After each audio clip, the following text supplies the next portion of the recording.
Paano magluto ng chicharon flour na siyang babasag sa ngipin mo? Tamang-tama, ang video na to ay para sa iyo. Pwede na! Galing akong ospital at nakakuha tayo ng pangunahing sangkap.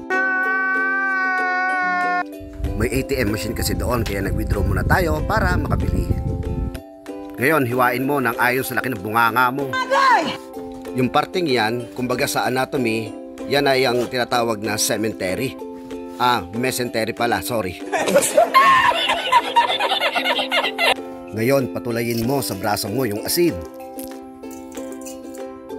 Gamit ka ng glove kasi ang sabi ni Idol, You know, I like that glove, it's my glove, so...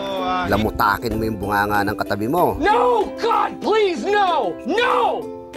Ngayon, hugasan mo na gaya ng paghuhugas kamay mo kapag may trouble na. Salain mo ng mabuti kung sino ang kakaibiganin mo.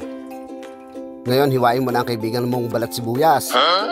Luya, huwag mo nang balatan kasi mapagbalat kayo ka rin naman. Ngayon, paluin mo yung bawang ng ganyan na parang ang laki ng kanyang kasalanan. At para rin di kalapitan ng wakwak. Ikarga mo ng lahat. Lagyan mo rin ng pepa. At malinis na water from Aklan River, sodium at President Laurel. Maging practical ka, mahalang LPG ngayon. Ikarga mo dyan, tapos magkape ka muna. Galing, ang galing! Gawa muna tayo sa usawan. Kung ang ibang sili may sipa ng anghang, dito tatadyakan ka. Pipino, bawang, sibuyas, sukang pinagtibay ng panahon, siling almoranas. Laglag mo dyan lahat. Suka, sodium, at sugar. I-blender mo hanggang sa magkalasog-lasog ang lahat ng mga nilahok mo. Ngayon, pwede ka nang makisawsaw sa problema ng iba. Iahon mo sa kahirapan yung pinalambot mo. Salain, pahanginan mo ng kasing lakas ng sa kakilala mo para manlamig.